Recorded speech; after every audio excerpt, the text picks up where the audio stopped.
Hey, Shalom. Call Allah Yahweh Bahashim, Yahweh Shai, Bahashim Akaha Kadash. Double honors to the apostles, elders, and bishops of Great Millstone.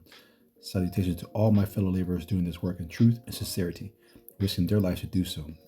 To the scattered hopeful, like across the four corners of the earth, and those among the heathen nations that look like the heathen nations pursuant to Jeremiah 12 and 9, known as the speckled birds. This is not a so-called black thing. We don't teach black, Hebrew, any of that. We are just Israelites. Okay. If the spirit resonates with our spirit, that person could be an Israelite. It's not just a colored thing. All right. We are been scattered among the other nations and look like the other nations as well. So I am disciple of Parium, a follower of Great Millstone, coming to you with a lesson in truth and sincerity. And this lesson is going to be titled, Rebuke is rebuke, right? But knowing the difference between rebuke and correction.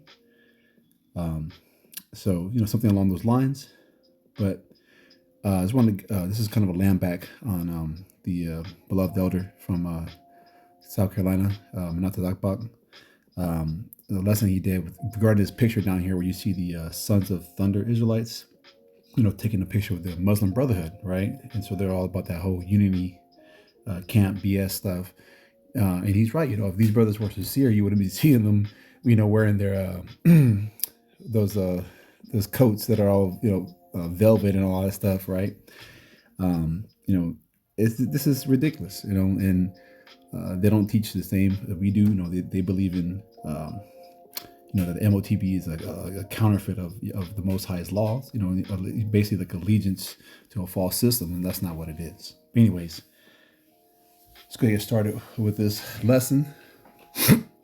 And then I want to go into what correction is, and then kind of go into rebuke, and then we got some precepts after that, all right? So correction is guidance, guiding, setting right, providing accurate information, or showing a better path, okay? Now rebuke is a forceful redirection, while correction is a guiding hand. They're both important for growth, right? And we those who have children, we do both, depending on the situation, right? But they're able to understand and to take rebuke because it's out of love.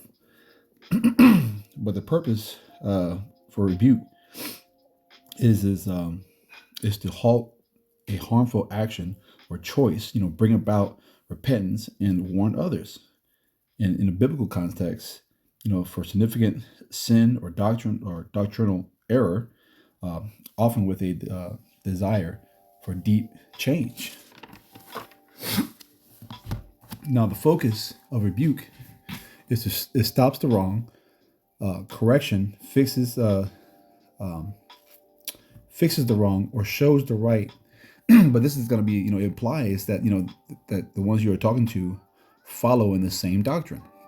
Okay, and we're already in a state where it's too far gone to be trying to do correction, right?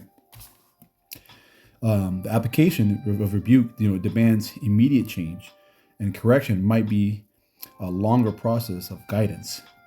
So that word might, it says might be a longer process of guidance. This is the past tense of may, or from the word mag, when you look into the etymology, from a hypothetical source of evidence for its existence, can be able. So this is a first precept we have. So it'll be 2 Timothy chapter 1 and verse 7. And it reads, "For power hath not given us a spirit of fear, but of power and of love and of a sound mind." Right? So it's not a might thing.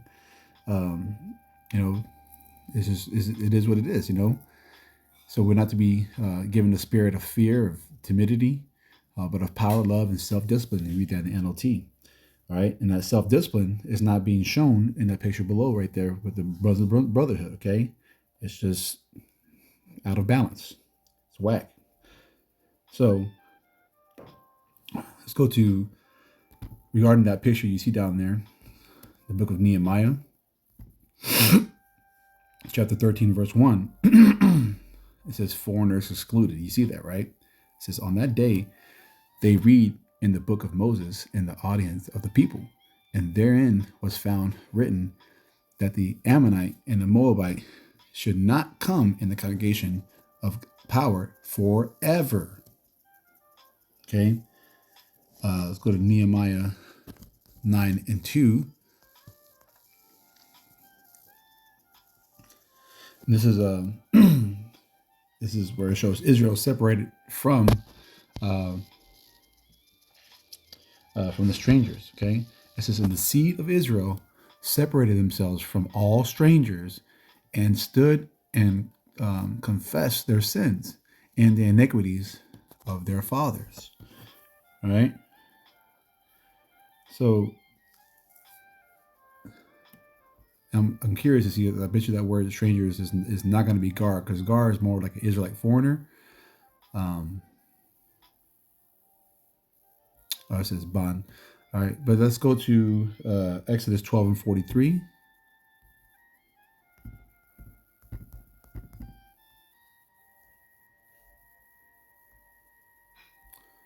It says instructions for the Passover. And the Lord Yahweh said unto Moses and Aaron, this is the ordinance of the Passover. There shall no stranger eat thereof. Okay. And you get that word stranger right here. It's going to be nakar.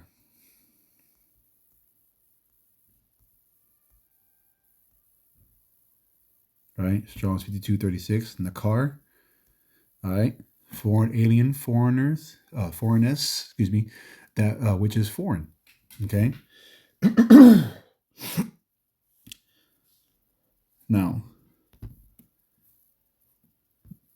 Now regarding this comment down here, that was in the comment section from, I think it says a woman's thread or something like that. And I looked up that person's channel. There's nothing. There's no videos. There's nothing. And I mean, yeah. So, you always got someone with some smart ass comment, and they have no works to show for it. So this is I'm gonna pull it. Let's go to 1 Timothy 5 and 20. You see the elder had posted that down there, and that's Yapa. I'm going to get some precepts off of that. 1 Timothy 5 and 20. It says, I'm just curious, did you take your rebuke to the brother privately, or did you make a video for the public first? And then they put the little sign right there, right? And I just went over the difference between correction and rebuke. Okay, so it says, I'll read it right there. It says, them that sin rebuke before all, that others also may fear. All right. And it says, he said, obviously, you never read this, and they never even responded back to that, because the truth is not in them, nor do they have any understanding. So that rebuke, let's go to Leviticus 19 and 17. It says, thou shalt not hate thy brother in thine heart. Thou shalt in any wise rebuke thy neighbor, and not suffer sin upon him. And then when you get that word neighbor right here, by the way, it's not speaking about everybody. All right. It's imayath. All right. Relationship, neighbor, associate, fellow. All right. It says a comrade or kindred man. Okay. That's what that's speaking about. But then let's go down to verse number 18. Thou shalt not avenge nor bear any grudge against the children of thy people. See, and it tells you right there, that's who that neighbor is. But thou shalt love thy neighbor as thyself. I am the Lord Yahweh. Okay, that's what they're speaking about. It's not just talking about anybody's neighbor. These wacky-tacky churches and people learning in these cemetery schools. That's what they teach.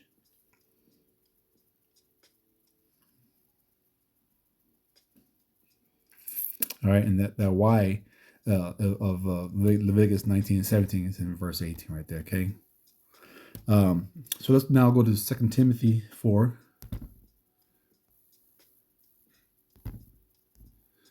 And 2, I'm going to read 2 through 4. It says, preach the word, be instant in season, out of season, reprove, rebuke, exhort with all long suffering and doctrine. So in the NLT, it says, patiently correct, rebuke, and encourage your people with good teaching. Okay. See, go down to verse 3. It says, for the time will come when they will not endure sound doctrine, but after their own lusts shall they heap to themselves teachers having itching ears. All right. And why? Because they're sellouts, right? They're trying to get the bag. And they shall turn away their ears from the truth and shall be turned unto fables. All right. And that's what you see down here. All right. So when it goes to from back in the first from this scripture right here for 1 Timothy 5:20, where it says, and they shall fear, so that others may fear. Now let's go to Deuteronomy 13 to back up that point. 6 through 12. I'm reading the NLT. It says, suppose someone secretly entices you, even your brother, your son or daughter, your beloved wife, or your closest friend, and says, let us go worship other gods, gods that neither you nor your ancestors have known. They might suggest that you worship the gods of people who live nearby or who come from the ends of the earth.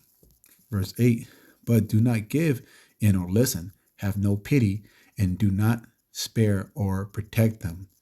It says, you must put them to, well, it says unalive right there. It says, strike the first blow yourself, and then all the people must join in.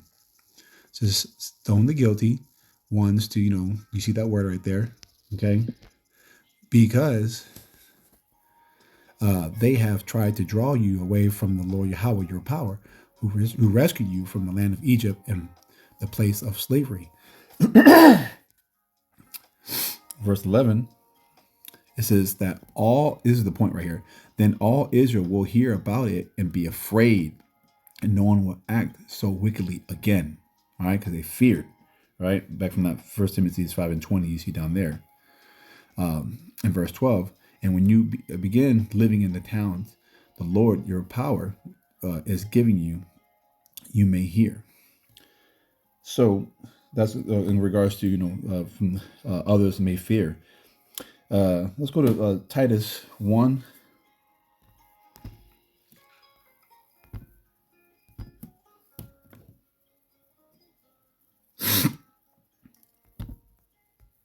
Verses 13